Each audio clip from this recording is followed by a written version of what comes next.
Friends, तो मेरा नाम है दिव्यांश तिवारी और पिछली वीडियो में हम लोगों ने देखा था एंगल पार्ट 2 के बारे में, जिसमें हम लोगों ने देखा था कुछ स्पेशल पेयर्स ऑफ एंगल के बारे में।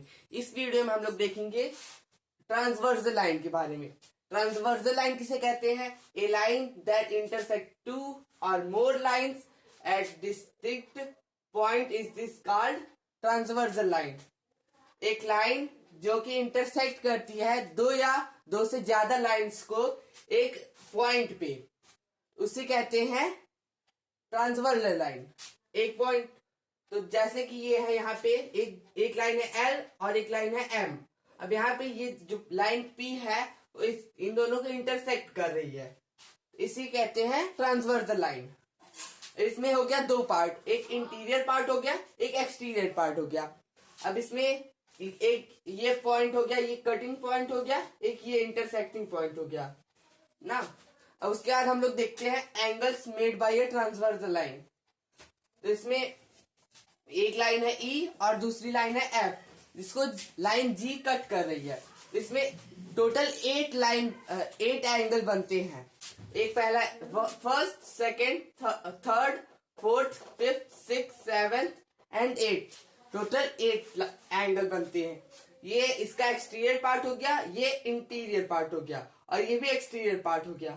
अब यहाँ पे जो ये दोनों एंगल और ये दोनों एंगल है, इन दोनों कहेंगे एक्सटीरियर एंगल्स। एंड और ये दोनों ये चारों जो है एंगल जो इंटीरियर पार्ट में बने हैं, उन्हें कहेंगे इंटीरियर एंगल्स। अब इसके हैं अल्टरनेट एंगल्स, तो इसको हम लोग आइए पैरेलल लाइन पे समझते हैं। यहाँ पे ये दोनों लाइन है, ये दोनों आपस में पैरेलल है और इन दोनों को एक लाइन आके कट कर रही है। अब यहाँ पे समझते हैं, ये हो गया ये दोनों first second angle exterior angle, 7/8 angle exterior angle, and ये दोनों थर्ड, फोर्थ और fifth, six angle interior angle हो गए। अब यहाँ पे अल्टरनेट समझते हैं। अल्टरनेट किसे कहते हैं? जैसे ये दोनों है, जैसे ये फोर्थ एंगल और फिफ्थ एंगल है, ये दोनों आपस में अल्टरनेट है और इक्वल है। जो अल्टरनेट एंगल होते हैं वो आपस में इक्वल होते हैं। इसको कहेंगे, जैसे फोर्थ एंड फिफ्थ है, ये दोनों अल्टरनेट इंटीरियर एंगल्स हैं और ये दोनों आपस में हमेशा इक्वल होते हैं। और एक है एंगल 3 और एक एंगल 6, ये दोनों भी आपस में अल्टरनेट एंगल है और ये दोनों भी आपस में इक्वल होते हैं। अब आइए दूसरी, एक होता है अल्टरनेट एक्सटीरियर एंगल। जैसे कि यहाँ पे है, जो एक्सटीरियर पार्ट में होता है अल्टरनेट एंगल, उसे हम लोग कहते हैं अल्टरनेट एक्सटीरियर एंगल। जैसे कि यहाँ पे है एंगल 2 और एंगल 8, ये दोनों एक्सटीरियर पार्ट में है और ये दोनों आपस में अल्टरनेट किसे कहते हैं? जैसे ये है ट्रांसवर्सल लाइन, अब इसके ये दोनों पैरेलल है। अब ये जहां से कट कर रही है, अगर ये लेफ्ट साइड से अगर कट करेगी, इसका राइट साइड वाला एक्सटीरियर एंगल होगा और एक्सटीरियर अल्टरनेट एंगल इसके दूसरी साइड वाला होगा। जैसे यहाँ पे एंगल 1 है, तो ये इसके राइट साइड में है, राइट साइड में कट कर रही है। अब इसका लेफ्ट साइड वाला अल्टरनेट एक्सटीरियर एंगल हो जाएगा। और इंटीरियर में भी ऐसी सिस्टम है। जैसे एंगल 3 है, तो ये एंगल 6 के इक्वल होगी, क्योंकि ये दूसरी साइड है उसके। अब ये 3 में है, 3 जो है वो लेफ्ट साइड में है, तो इसका alternate interior angle right side में होगा। अब तीसरा है करेस्पॉन्डिंग एंगल। करेस्पॉन्डिंग एंगल किसे कहते हैं? जैसे यहाँ पे है, जैसे एंगल 2 है और एंगल 5 है, इसमें एक टाइप से इक्वल होते हैं, ये दोनों आपस में इक्वल होते हैं। इसको कैसे समझेंगे? कौन कौन सा है करेस्पॉन्डिंग एंगल?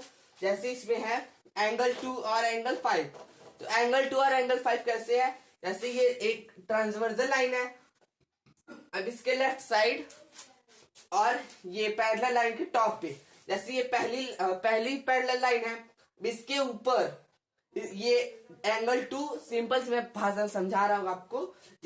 ये एंगल 2 है, अब ये पैरेलल लाइन के ऊपर है और ट्रांसवर्सल लाइन के लेफ्ट साइड में है। और अब यही रूल इसमें फॉलो होगा। इसमें ये है ट्रांसवर्सल लाइन और ये है पैरेलल लाइन। पैरेलल लाइन के ऊपर है ये लाइन, ये एंगल 5 और इसके ट्रांसवर्सल लाइन के लेफ्ट साइड में है, तो इसे ही कहेंगे करेस्पॉन्डिंग एंगल। अब इसको इधर साइड समझते हैं, जैसे एंगल 1 और एंगल 6 आपस में इक्वल है और ये दोनों करस्पॉन्डिंग एंगल है। अब इसमें ये पैरेलल लाइन के ऊपर है और ये लेफ्ट राइट साइड में है। अब इसमें भी ये पैरेलल लाइन के ऊपर है और ये भी राइट साइड में है, इसे भी कहेंगे करस्पॉन्डिंग एंगल्स। अब इसका अलग एक और है को इंटीरियर एंगल। जैसे को इंटीरियर एंगल किसे कहते हैं, जैसे ये है, अब ये दोनों जैसे ये एंगल और ये एंगल, तो इन दोनों का सम हमेशा 180 डिग्री होता है। अब कैसे समझेंगे इसको, कौन सा को इंटीरियर एंगल होता है, देखते हैं। जैसे ये एंगल 3 और एंगल 5, अब इसके अंदर ही मतलब दोनों ये इंटीरियर पार्ट में, जैसे कि अब को इंटीरियर नाम से ही समझ में आ रहा है इंटीरियर पार्ट में होगा। को इंटीरियर है, इसको आप लोग मतलब हम लोग इंटीरियर पार्ट में देखेंगे। अब को इंटीरियर किसे कहते हैं, जैसे ये है एंगल 3 और एंगल 5 और एंगल 4 और एंगल 6, इसमें 3 और 5 का एक पेयर है को इंटीरियर एंगल का, और एक 4 और 6 का है पेयर। अब इसको कैसे समझेंगे, मतलब उस सेम साइड में, जैसे ये ट्रांसवर्सल लाइन है, इसके लेफ्ट साइड में ही सेम साइड में ये दोनों एंगल है 3 एंड 5, तो ये दोनों है को इंटीरियर एंगल। और इसमें इधर राइट साइड में है तो 4 एंड 6, ये दोनों भी आपस में सम करने पे 180 डिग्री आता है, और ये दोनों भी सेम साइड में है और इंटीरियर पार्ट में है, तो इन्हें भी को इंटीरियर कहेंगे।